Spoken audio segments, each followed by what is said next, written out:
Mheshimiwa Spika, usafirishaji na usambazaji wa umeme. Katika kuhakikisha kuwa umeme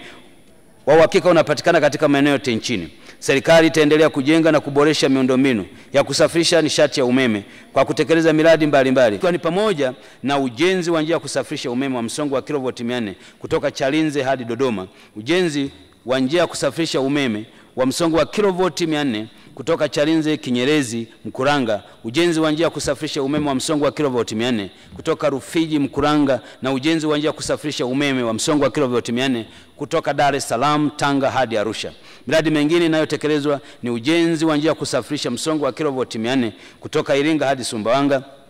kupitia Mbeya Tunduma yani Taza, na ujenzi wa njia ya kusafirisha umeme wa msongo wa kilovoti 400 kutoka Nyakanazi hadi Kigoma. Serikali pia itaendelea na utekelezaji wa mradi wa kuimarisha gridi ya taifa